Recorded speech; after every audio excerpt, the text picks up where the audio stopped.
അതിശക്തമായ പ്രതിഷേധം പ്രത്യേകിച്ച് സഭകളുടെ ഭാഗത്ത് നിന്നുണ്ടാകുന്നു. കാരണം 6 ദിവസമായി ഇപ്പോൾ മലയാളികളായിട്ടുള്ള കന്യാസ്ത്രീകൾ ഛത്തീസ്ഗഡിൽ ജയിലിൽ ആണ്. അവർക്ക് ഇന്നൊരു പക്ഷേ മോചനം ഉണ്ടായേക്കാം, കോടതിയുടെ ഭാഗത്ത് നിന്ന് അനുകൂലമാകുന്ന നിലപാടുണ്ടായേക്കാം എന്ന് പ്രതീക്ഷിച്ചതാണ്. പക്ഷേ കന്യാസ്ത്രീകൾ അറസ്റ്റിലായ കേസ് NIA കോടതിയിലേക്ക് എന്നുള്ളതാണ് അറിയുന്നത്. അതിൽ മനുഷ്യക്കടത്ത് ഉൾപ്പെടെയുള്ള ഗുരുതരമായ വകുപ്പുകൾ കൂടി ചുമത്തപ്പെട്ടിട്ടുണ്ട്. ഇപ്പോൾ RV ബാബു ടെലിഫോൺ ലൈനിലുണ്ട്. ശ്രീ RV ബാബു, ഈ വിഷയം ഇപ്പോൾ കോടതിയുടെ പരിഗണനയ്ക്ക് എത്തുന്നു. കോടതി ഇപ്പോൾ NIA കോടതിയിലേക്ക് ഇത് മാറ്റണം എന്നാവശ്യപ്പെടുമ്പോൾ സംസ്ഥാനത്ത് BJP നേരത്തെ പറഞ്ഞിരുന്ന സാഹചര്യം എന്നത്, പ്രത്യേകിച്ച് BJPയുടെ സംസ്ഥാന അധ്യക്ഷനടക്കം പറഞ്ഞത് ആ കന്യാസ്ത്രീകൾ നിരപരാധികളാണ് എന്ന മട്ടിലുള്ള പ്രതികരണം ആയിരുന്നു. പക്ഷേ ഇതാ ഇപ്പോൾ NIA കോടതിയിലേക്ക് കാര്യങ്ങൾ എത്തുന്നു. ബജരംഗദൾ പ്രവർത്തകർ കോടതിക്ക് മുന്നിൽ നേരത്തെ പ്രതിഷേധിക്കുന്ന സാഹചര്യമൊക്കെ എത്തുന്നു. അപ്പോൾ വലിയ വകുപ്പുകൾ അല്ലെങ്കിൽ നിയമപരമായി പുറത്തിറങ്ങാൻ പ്രതിസന്ധി സൃഷ്ടിക്കുന്ന വകുപ്പുകളടക്കമാണ് ഈ കന്യാസ്ത്രീകൾക്ക് നേരെ ചുമത്തപ്പെടാൻ പോകുന്നത് എന്നല്ല മനസ്സിലാക്കുക. ഈ വിഷയത്തെ ഇത്രമാത്രം കോംപ്ലിക്കേറ്റ് ആക്കിയതിന്റെ ഉത്തരവാദിത്വം ഇവിടുത്തെ മാധ്യമങ്ങൾക്കും ഇവിടുത്തെ രാഷ്ട്രീയ പാർട്ടികൾക്കുമാണ്. ഇവിടുത്തെ രാഷ്ട്രീയ പാർട്ടികൾ ഛത്തീസ്ഗഡിലെ സാഹചര്യം എന്താണ്, ഛത്തീസ്ഗഡിലെ നിയമം എന്താണ് എന്നൊന്നും മനസ്സിലാക്കാതെ ഇവിടെ നിന്ന് കുറെ ആളുകൾ ഇവിടെ ബഹളം ഉണ്ടാക്കുന്നു, അവിടെ പോയി ബഹളം ഉണ്ടാക്കുന്നു. ഇത് ഒന്നും കേസിനെ സഹായിക്കുന്നതല്ല.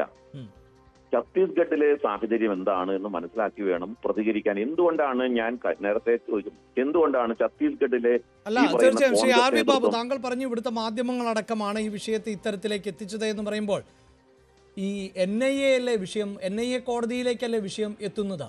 NIA കോടതി പരിഗണിക്കുന്നത് ഒരു സംസ്ഥാന പരിധിയിൽ വരുന്ന വിഷയം എന്ന് നമുക്ക് നോക്കിക്കാണാൻ സാധിക്കുമോ? അല്ല, NIA കോടതിയിലേക്ക് പോകുന്നുണ്ടോ ഇല്ലേ എന്നുള്ളത് എനിക്ക് അറിഞ്ഞൂടാ. ഇപ്പൊ നിങ്ങൾ പറയുന്നു NIA കോടതിയിൽ അങ്ങനെ കോടതി ഉത്തരവിട്ടോ. താങ്കൾ പറഞ്ഞല്ലോ ഛത്തീസ്ഗഡിലെ ഇതിപ്പോൾ BJPയും മുന്നോട്ട് വെക്കുന്ന ഡിഫൻഡാണ്. ഛത്തീസ്ഗഡിലെ കോൺഗ്രസ് സർക്കാരിന്റെ കാലഘട്ടത്തിലാണ് അവിടെ മതപരിവർത്തന നിരോധന നിയമം നടപ്പിലാക്കിയത് എന്നുള്ളതാണ്. ആ നിയമത്തിന്റെ പേരിലാണ് ഈ കന്യാസ്ത്രീകൾക്കെതിരെ നടപടി സ്വീകരിക്കുന്നത് എന്ന് പറയുമ്പോൾ അത് സംസ്ഥാനവുമായി ബന്ധപ്പെട്ട വിഷയം. പക്ഷേ NIA എപ്പോഴും അന്വേഷിക്കുക ദേശീയ സ്വഭാവത്തോടു കൂടി ഈ വിഷയത്തെ നോക്കി കാണുമ്പോഴാണല്ലോ. അല്ല, NIA അന്വേഷിക്കണം എന്ന് ആരെങ്കിലും ഉത്തരവിട്ടോന്ന് ചോദിക്കുന്നേ? ഉത്തരവ് വന്നിട്ടില്ല, പക്ഷെ NIA കോടതി പരിഗണിക്കണം എന്നാണ് പറയുന്നത്. ആര് പറഞ്ഞു അങ്ങനെ പരിഗണിക്കണം എന്ന്?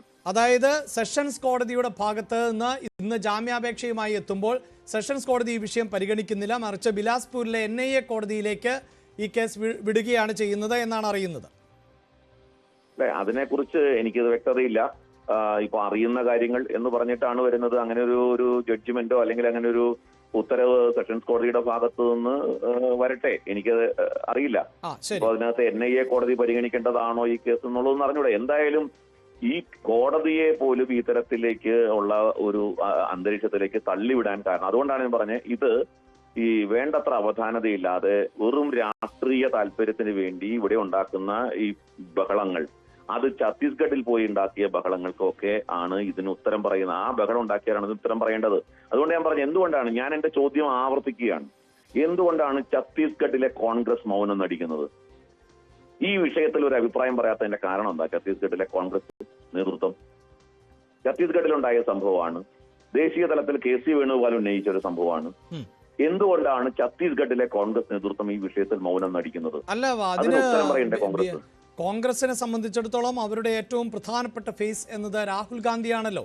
രാഹുൽ ഗാന്ധി ഉൾപ്പെടെയുള്ളവർ വളരെ കൃത്യമായി പ്രതികരിച്ചത് എന്താണ്? കഴിഞ്ഞ ദിവസം അടക്കം രാഹുൽ ഗാന്ധി വിഷയത്തിൽ പ്രതികരിച്ചു. അതായത് RSS BJP ആൾക്കൂട്ട നിയമങ്ങളാണ് ഛത്തീസ്ഗഡിൽ നടക്കുന്നത്, അതുകൊണ്ടാണ് ഈ കന്യാസ്ത്രീകൾ അറസ്റ്റിലായത് എന്നുള്ളതാണ്. അപ്പോൾ ദേശീയ നേതൃത്വം ഇത്തരത്തിൽ പ്രതികരിച്ചു കഴിഞ്ഞാൽ പിന്നീട് അവിടെ സംസ്ഥാന നേതാക്കൾ എന്ത് പറയുന്നു എന്നത് അത്രമേൽ പ്രധാനപ്പെട്ടതാണോ Shri RV Babu?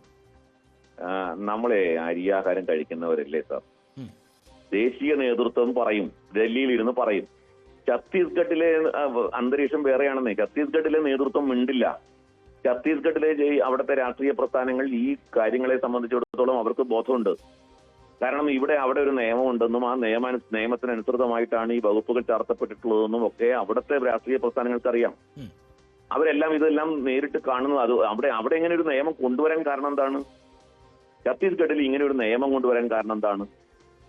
Chhattisgarh placement agency act 2013 എന്നുള്ള നിയമം അവിടെ പാസ്സാക്കാൻ കാരണം എന്താണ്? ഇപ്പൊ ഈ തരത്തിലുള്ള ഒട്ടനവധി സംഭവങ്ങൾ അവിടെ റിപ്പോർട്ട് ചെയ്തിട്ടുണ്ടെന്നും അതിന്റെ പേരിൽ ഇതുപോലുള്ള അറസ്റ്റുകൾ അവിടെ ഇതിനു മുൻപ് ഉണ്ടായിട്ടുണ്ട് എന്നുള്ളതും അവരുടെ മുമ്പിലുണ്ട്. ഇതിനെ വളരെ കോംപ്ലിക്കേറ്റഡ് ആക്കിയ ആൾക്കാരാണ് ഇപ്പോൾ ഈ വിഷയത്തിൽ ഉത്തരം പറയേണ്ടത്. ഈ ക്രൈസ്തവ സഭയെ ചാടിൽ കയറ്റി ഈ ഒരു ഹിന്ദു ക്രിസ്ത്യൻ സംഘർഷം ഉണ്ടാക്കാൻ പറ്റുമോ, അതിൽ നിന്ന് എന്തെങ്കിലും ലാഭം കൊയ്യാൻ കഴിയോ എന്ന് വിചാരിച്ചിട്ട് കേരളത്തിൽ അല്പസമയം മുമ്പായിരുന്നു ബെസോലിയസ് ക്ലീമിസ് കാതോലിക്ക ബാബ പ്രതികരിച്ചത്. അദ്ദേഹം പറഞ്ഞ ഒരു പ്രധാനപ്പെട്ട കാര്യം ഉണ്ടല്ലോ, അതായത് ഇപ്പോൾ ഇന്ത്യ എന്ന ഒരു രാജ്യത്ത് എനിക്കും താങ്കൾക്കുമൊക്കെ ഇഷ്ടമുള്ള ജാതിയിലും മതത്തിലുമൊക്കെ വിശ്വസിക്കാം. ഇനിയിപ്പോൾ അതിനോടൊന്നും താല്പര്യമില്ലേ, എനിക്ക് നിരീശ്വരവാദിയായി മുന്നോട്ട് പോകാം. ഇപ്പോൾ ഇതാ പലപ്പോഴും സർക്കാർ ഫോമുകളിൽ പോലും അങ്ങനെ ജാതിയും മതവും ഇല്ലാത്ത ജീവിതമാണ് മുന്നോട്ട് നയിക്കുന്നതെങ്കിൽ അതിനുള്ള കോണം കൂടിയുണ്ട്. അപ്പോൾ ഇതേ രാജ്യത്ത് എനിക്കുള്ള വിശ്വാസം മുന്നോട്ട് കൊണ്ടുപോകാനും എൻ്റെ വിശ്വാസം പ്രചരിപ്പിക്കുവാനുമുള്ള സ്വാതന്ത്ര്യം കൂടിയുണ്ടല്ലോ എന്ന ചോദ്യമാണ് അദ്ദേഹം ചോദിക്കുന്നത്. 1978 സുപ്രീം കോടതി ഒരു വിധി പുറപ്പെടുവിച്ചിട്ടുണ്ട്. സുപ്രീം കോടതിയുടെ 5-അംഗ ബെഞ്ചിന്റെ വിധി, 7-അംഗ ബെഞ്ചിന്റെ വിധിയാണ്. എൻ റേ അന്ന് chief justice. Right to propagate is not right to convert. ആ വിധിയിൽ വളരെ വ്യക്തമായിട്ടുണ്ട്. പ്രചരിപ്പിക്കാം, നിങ്ങൾക്ക് പ്രചരണത്തിന്റെ മറവിൽ മതം മാറ്റാനുള്ള അവകാശമില്ല. ഇവിടെ പ്രചരിപ്പിക്കാനും വിശ്വസിക്കാനുള്ള സ്വാതന്ത്ര്യം ഉണ്ട്. പക്ഷേ right to profess, right to practise and right to propagate is not to right to convert. ശരി, അത് വളരെ വ്യക്തമായിട്ട് ഇവരൊക്കെ മനസ്സിലാക്കണം. അങ്ങനെ പ്രചരണത്തിന്റെ മറവിൽ ഈ തരത്തിലുള്ള മതമാറ്റങ്ങൾ നടക്കുന്നുണ്ടെങ്കിൽ അവിടെയൊക്കെ അതിനെതിരായിട്ടുള്ള പ്രതിരോധങ്ങൾ ഉണ്ടാകും, കേരളത്തിലും ഉണ്ടാകും. ശരി, പക്ഷേ കേരളത്തിൽ BJP നേതൃത്വം അടക്കം കന്യാസ്ത്രീകൾ നിരപരാധികളാണ് എന്ന നിലപാടാണ് സ്വീകരിച്ചിരുന്നത്. അപ്പോൾ താങ്കൾ നേരത്തെ പറഞ്ഞു കൊടുത്ത രാഷ്ട്രീയ പാർട്ടികളാണ് ഇത്രയും കോംപ്ലിക്കേറ്റഡ് ആക്കിയത് എന്ന് പറയുമ്പോൾ BJP അടക്കം, സംസ്ഥാനത്ത് BJP അടക്കമാണോ അത് അത്രമേൽ കോംപ്ലിക്കേറ്റഡ് ആക്കിയത്? ഞാൻ കേരളത്തിലെ രാഷ്ട്രീയ പ്രസ്ഥാനങ്ങൾ എന്ന് പറഞ്ഞിട്ടുണ്ട്. അതിൽ നിങ്ങൾക്ക് എങ്ങനെ വായിച്ചെടുക്കാമോ അത് വായിച്ചെടുക്കാം. BJP കൂടി ഉൾപ്പെടുത്തിയാണ് താങ്കൾ പറയുന്നത്. നിങ്ങൾക്ക് എങ്ങനെയാണോ വായിക്കാൻ പറ്റുന്നത് അങ്ങനെ വായിക്കാം. അല്ല, താങ്കൾക്ക് അതിലൊരു പ്രതികരണമില്ലേ? നോക്കൂ, ഞാൻ ഒരു രാഷ്ട്രീയ പ്രസ്ഥാനത്തിന്റെയും പേരെടുത്ത് പറഞ്ഞില്ലല്ലോ കേരളത്തിലെ സംബന്ധിച്ച്. ഞാൻ ഛത്തീസ്ഗഡിലെ കോൺഗ്രസ് എന്താ മിണ്ടാതിരിക്കണമെന്ന് ചോദിച്ചു. ഞാൻ കേരളത്തിൽ താങ്കൾ ചോദിച്ചല്ലോ ഛത്തീസ്ഗഡിലെ കോൺഗ്രസ് എന്ന് താങ്കൾ ഷാർപ്പായി പറഞ്ഞുകൊണ്ടാണ് ഞാനും ചോദിച്ചത്. കേരളത്തിലെ BJP എന്ന് തിരിച്ചും ചോദിച്ചത്.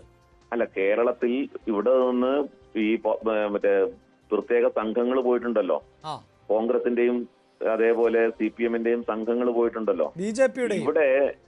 ഇവിടത്തെ ഈ പറയുന്ന സംഘങ്ങൾ വളരെ ശക്തമായിട്ട് സംഘപരിവാർ സംഘടനകളെ കുറ്റപ്പെടുത്തുന്നു. ഞാൻ പറയുന്നത് ഈ സംഘടനകളുടെ ഛത്തീസ്ഗഡിലെ യൂണിറ്റുകൾ എന്തുകൊണ്ടാണ് മിണ്ടാതിരിക്കുന്നത് എന്നാണ് ഞാൻ ചോദിച്ചത്. എന്തുകൊണ്ടാണ് അവര് മിണ്ടാതിരിക്കുന്നത്? അവരെന്തുകൊണ്ടാണ് കുറ്റപ്പെടുത്താത്തത്? ദേശീയ നേതൃത്വമൊക്കെ ശരി, പല സന്ദർഭങ്ങളും ദേശീയ നേതൃത്വം പ്രതികരിക്കുമോ? അവിടെ ലോക്കൽ പോകുമ്പോൾ അവിടെ അന്തരീക്ഷം. തീർച്ചയായും താങ്കളുടെ ചോദ്യത്തിന് കോൺഗ്രസ് ആണ് മറുപടി നൽകേണ്ടത്. എന്റെ സംശയം ഉണ്ടായത് അപ്പോൾ കേരളത്തിലെ BJP പറഞ്ഞതും തട്ടിപ്പാണ് എന്നല്ലേ മനസ്സിലാക്കേണ്ടത് എന്നുള്ളതാണ്. അല്ല, ഞാൻ BJP പറഞ്ഞ തട്ടിപ്പാണെന്നല്ല. ഈ വിഷയത്തിൽ നിലപാടെടുക്കുന്നതിന് മുൻപായിട്ട്, ഒരാളെ കുറ്റവിമുക്തനാക്കുന്നതിന് മുൻപായിട്ട് അതിന്റെ വസ്തുതകൾ പുറത്തു വരട്ടെ, കേസന്വേഷണം പൂർത്തീകരിക്കട്ടെ. അതിനു മുൻപ് ആരെയും ഞാൻ സ്ത്രീകൾ കുറ്റക്കാരാണെന്ന് ഞാൻ പറഞ്ഞോ? ഞാൻ പറഞ്ഞില്ലല്ലോ. ഞാൻ അവര് മനുഷ്യക്കടത്ത് നടത്തിയെന്ന് പറഞ്ഞോ? പറഞ്ഞില്ല. അവിടെ ഒരു നിയമമുണ്ട്. ആ നിയമത്തിനനുസൃതമായിട്ട് അതിന്റെ വ്യക്തമായ രേഖകളോ അതിന്റെ പ്രൊസീജിയറോ പാലിക്കാതെ നടത്തിയാൽ അതിന്റെ കേസെടുക്കും. ആ കേസിൽ ഇവര് പറയുന്ന സമയത്ത് അല്ല ഞങ്ങളുടെ കയ്യിൽ രേഖകളുണ്ട്, ഞങ്ങളുടെ കയ്യിൽ ഇത്തരത്തിലാണ് നടന്നത് എന്ന് അവർക്ക് പ്രൂവ് ചെയ്യാൻ സാധിച്ചാൽ അവര് അക്യൂറ്റ് ആവും. അതിൽ നമുക്ക് ഒരു വിരോധമില്ല. പക്ഷേ അതിനു മുൻപേ ചാടി ഇവിടുത്തെ കേരളത്തിലെ രാഷ്ട്രീയ സമ്മർദ്ദത്തിന്റെ പേരിൽ ഒരു നിലപാടിലേക്ക് എത്തിച്ചേരുന്നത് തെറ്റായ കീഴ്വഴക്കം സൃഷ്ടിക്കും എന്നുള്ള കാര്യമാണ് ഞങ്ങൾക്ക് പറയാനുള്ളത്. ഞങ്ങൾ ഒരാളെയും കുറ്റപ്പെടുത്തുന്നില്ല.